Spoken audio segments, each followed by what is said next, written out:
Zeeuws lerarentekort wordt alleen maar groter door pensionering en een gebrek aan PABO-studenten. We weten met z'n allen dat er een groot lerarentekort aankomt. We weten ook dat het aantal mensen dat hier in Zeeland naar de PABO gaat, zeker in de voltijd, niet genoeg is om het lerarentekort op te vangen. En verder in het nieuws vandaag. Sportclubs niet blij met uitbreiding coronapas. En piraten en vissen te koop.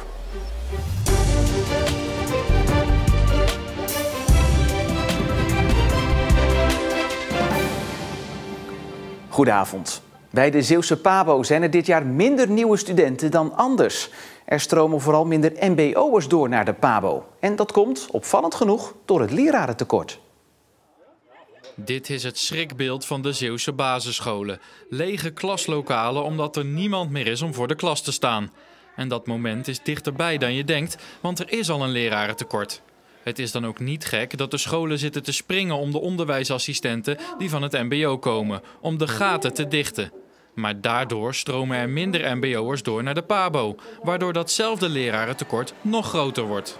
Wat we zien is dat we minder doorstroom hebben van het mbo direct naar de PABO, omdat een deel van de mbo-studenten waarschijnlijk gaat werken in het werkveld als onderwijsassistent of als lerarenondersteuner. En dan komen ze dus niet bij de PABO terecht.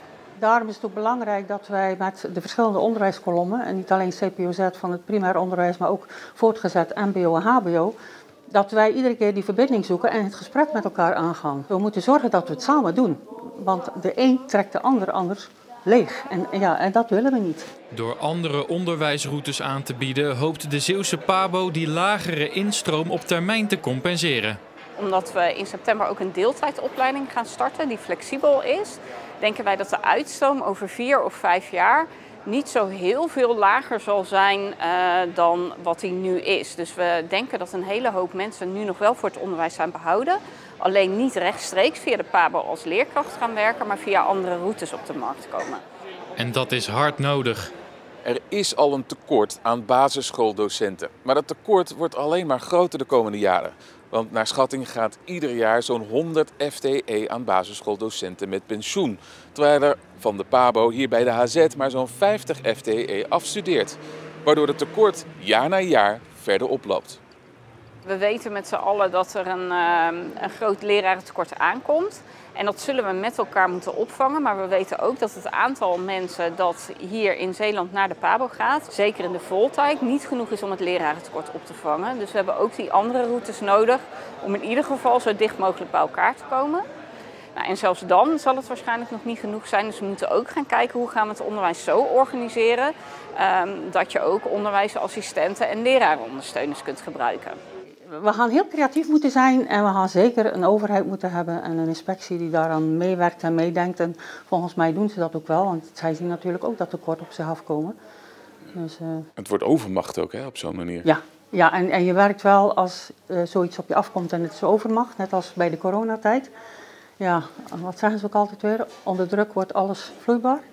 Nou, ik denk dat het zal zijn of moeten zijn. Vanaf zaterdag moeten amateursporters boven de 18 jaar bij aankomst op de club een QR-code laten zien. De aangekondigde maatregel leidt tot onbegrip bij clubs en sportkoepel NOC-NSF. En ook de Zeeuwse voetbalclubs zijn niet blij. Uiteindelijk, als het moet, dan zullen we wel iets organiseren, maar het wordt een hele lastige situatie. En we verwachten ook dat het geen prettige situatie wordt. Want mensen gaan er toch proberen langs te komen. Of mensen spreken ons erop aan, terwijl het niet onze regel is. Wij moeten alleen dan het beleid toepassen wat de overheid heeft gesteld. En ik denk dat dat erg moeilijk wordt. Eigenlijk reageren vrijwel alle Zeeuwse voetbalclubs hetzelfde. Ze vinden dit plan onhaalbaar en zeggen dat er te veel van ze wordt gevraagd. En wat er vooral heel erg lastig is die vrijwilligers. Want zie maar eens vrijwilligers te vinden die aan de deur gaan staan, die QR-codes controleren en die mogelijk ook discussies aan moeten gaan met eigen clubleden. Dat wordt nog een hele lastige situatie. We hebben hier op het complex verschillende ingangen. De ingang naar de kantine, veldingang, kunstgrasveld. Dat zou betekenen dat we bij iedere ingang mensen neer moeten gaan zetten om te gaan controleren.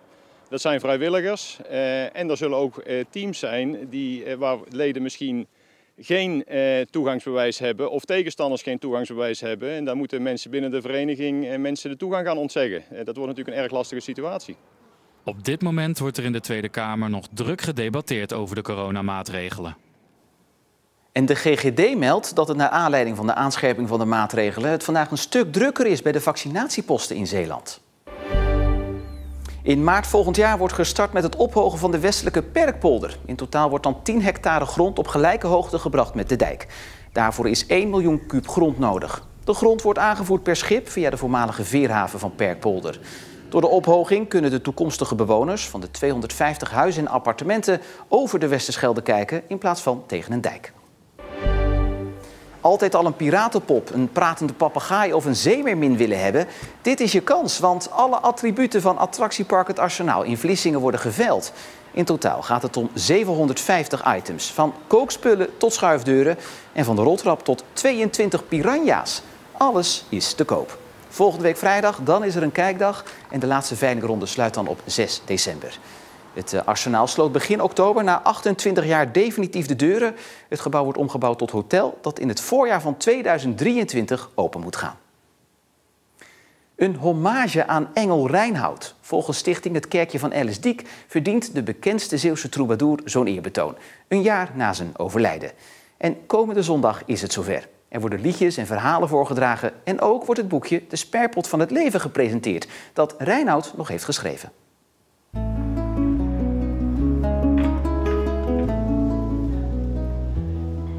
In de sperpot van het leven steek je snippertjes geluk, het is overschot van rode dankbaarheid.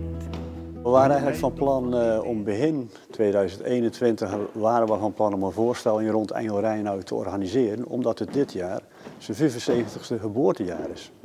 Nou, corona die liet dat niet toe, dus we werden nu opgeschoven. En ineens merkten we toch ook dat er een boek uitkwam van Engel. En we die twee dingen die hebben met elkaar geschoven. En we denken dat we dan een prachtig programma daarmee samen kunnen stellen. De nieuwe verhalenbundel van Engel Reinoud die wordt gepresenteerd en we hebben dat helemaal omlijsten met uiteraard met verhalen uit de bundel, maar ook met allerlei liedjes die Engel in het verleden geschreven. En nou, het was ook niet moeilijk om die artiesten voor te zoeken.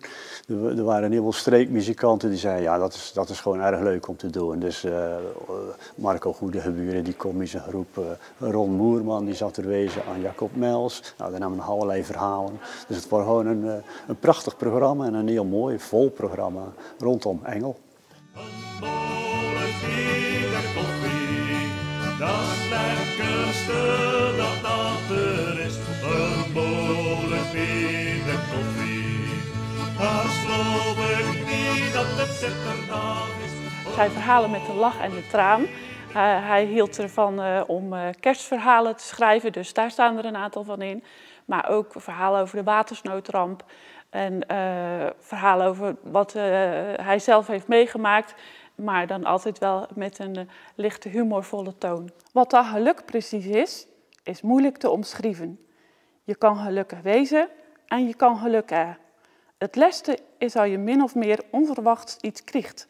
Of als iets leuks je overkomt. Hij was voor ons vooral een vader, dus daar zijn we nog het meest trots op. En je hebt ook Engel als de troubadour en de schrijver. En uiteraard zijn we daar ook trots op, maar nog het meest trots op de vader die hij was. Ja, dat kan ik alleen maar beamen. Het is wel heel leuk om nu, wanneer je televisie of radio aanzet of een krant, dat je toch regelmatig nog iets van hem hoort en ziet.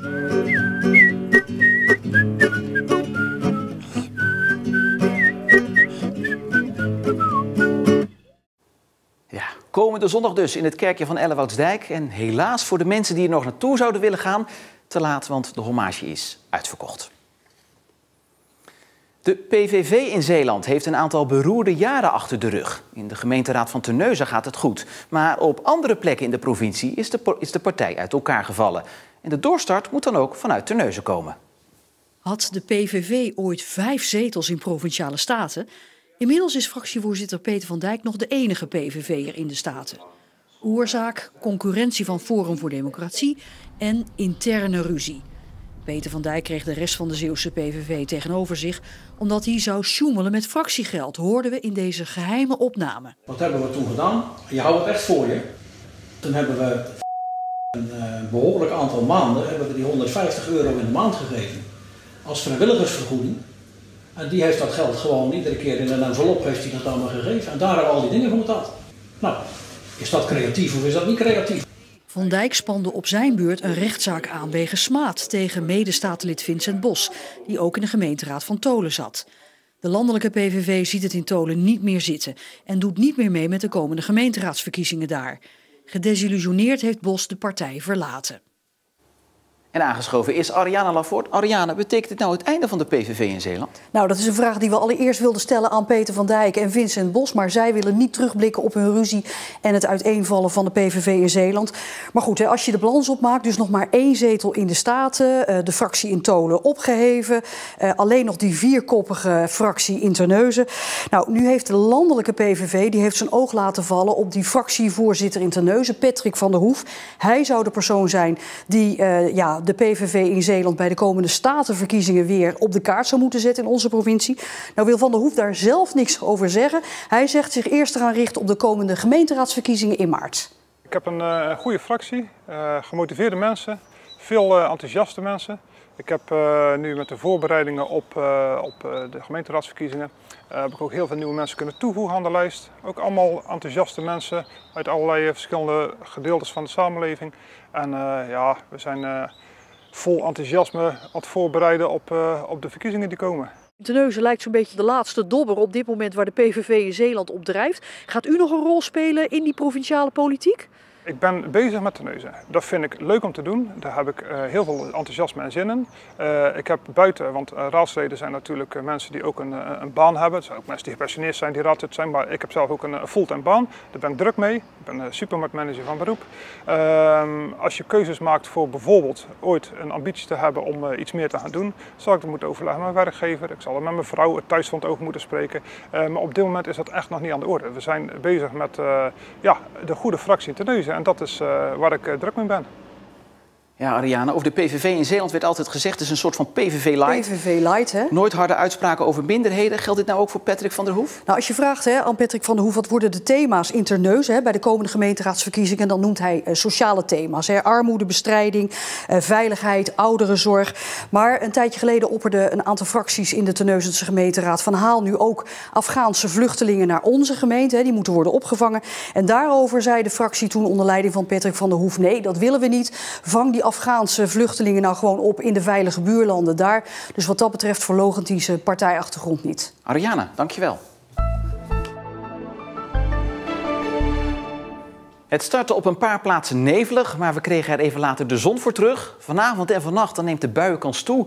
Morgen wederom kans op mist in de ochtend en de rest van de dag bewolking en regen bij maximaal 11 graden. Kortom, gezellig. En tot zover Zeeland nu voor vandaag. Nog een fijne avond.